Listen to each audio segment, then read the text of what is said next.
آپ دیکھ رہے ہیں سیرت النبی انٹرنیشنل فورم قسط نمبر 111 بعثت نبوی صلی اللہ علیہ وآلہ وسلم سے قبل ترقی یافتہ ممالک کی گمراہیوں کا لرزہ خیز تذکرہ۔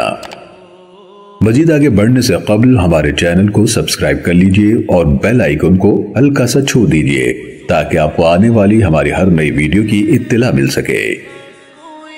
بعض اہل حق، تیسرا حصہ، سیف بن ذی یزن۔ آپ پہلے یہ جان چکے ہیں کہ حبشیوں نے یمن پر قبضہ جما لیا تھا، اہل یمن پر ظلم و ستم کی انتہا کر دی تھی۔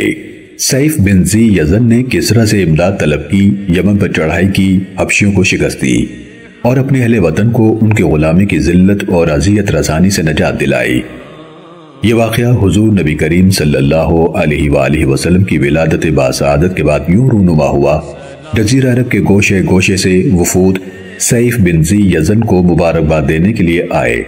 شعراء نے اس کی مدح میں قصیدے لکھے جس میں اس کے احسان کا ذکر کیا گیا کہ اس نے اہل یمن کو حبشیوں کی ذلت آمیز غلامی سے نجات دلائی اور اس پر اس کی خدمت میں خراج تشکر پیش کیا گیا۔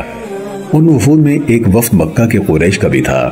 اس وفد میں حضرت عبد المطلب بن ہاشم، امیہ بن شمس، عبداللہ بن جدعان اور اسد بن خویلد جیسے رؤسا شامل تھے۔ جب عبد المطلب اس کے دربار میں پیش ہوئے تو آپ نے گفتگو کرنے کی اجازت طلب کی۔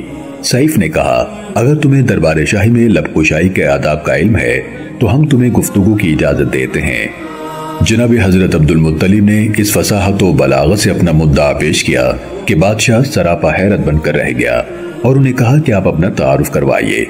آپ نے بتایا کہ میں ہاشم کا بیٹا عبد المطلب ہوں۔ اس نے آپ کو اپنے قریب کیا اور ان کی دلجوئی میں کوئی کسر اٹھا نہ رکھی اور اپنے دربار کے ملازمین کو حکم دیا کہ انہیں شاہی مہمان خانے میں ٹھہرایا جائے۔ 1 ماہ تک وہ وہاں ٹھہرے رہے اور شاہی ضیافتوں سے لطف اندوز ہوتے رہے۔ اس اثنا میں نہ بادشاہ کو فرصت ملی کہ دوبارہ ان سے ملاقات کرے اور نہ انہیں جرأت ہوئی کہ اس سے مکہ جانے کے لیے رخصت طلب کرتے۔ 1 ماہ بعد بادشاہ نے حضرت عبد المطلب کو اپنی خلوت میں بلایا اور کہا، اے عبد المطلب، میں ایک راز سے تمہیں آگاہ کرنا چاہتا ہوں کیونکہ میں تمہیں اس کا اہل سمجھتا ہوں۔ تمہیں اس راز کو افشا نہیں کرنا ہوگا یہاں تک کہ اللہ تعالیٰ اپنا فیصلہ خود ظاہر فرما دے۔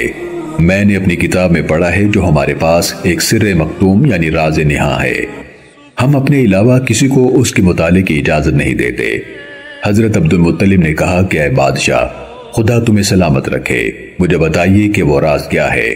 اس نے کہا، اذا ولد بتہامۃ غلام بین کتفیہ شامۃ کانت لہ الامامۃ ولکم بہ الزعامۃ الی یوم القیامہ، یعنی جب تہامہ میں ایک ایسا بچہ پیدا ہو جس کے کندھوں کے درمیان نشان ہو، وہی امام ہوگا اور اس کے صدقے قیامت تک تمہیں سرداری نصیب رہے گی۔ عبد المطلب نے کہا کہ اگر شاہی جلال اور اس کا عدم معنی نہ ہوتا تو میں اس بشارت کی تفصیل کے بارے میں التماس کرتا تاکہ میری مسرتوں میں مزید اضافہ ہوتا۔ سیف نے کہا کہ یہ اس کا وقت ہے، ابھی پیدا ہوگا، ممکن ہے پیدا بھی ہو چکا ہو۔ اس کا نام احمد ہے۔ ان کے والد اور والدہ فوت ہو جائیں گے، ان کے دادا اور چچا ان کی کفالت کریں گے۔ اس کی وجہ سے بتوں کو ٹکڑے ٹکڑے کر دیا جائے گا، آتش کدے بجھا دیے جائیں گے، خداوند رحمان کی عبادت کی جائے گی اور شیطان کو دھتکار دیا جائے گا۔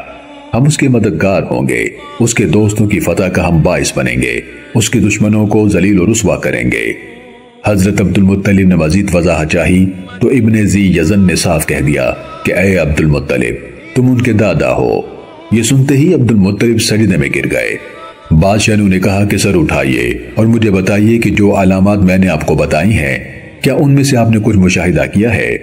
آپ نے حضور صلی اللہ علیہ وسلم کی ولادت، حضور صلی اللہ علیہ وسلم کا نام مبارک، والدین کے وفات پانے اور کندھوں کے درمیان اس نشان کے پائے جانے کے بارے میں بتایا۔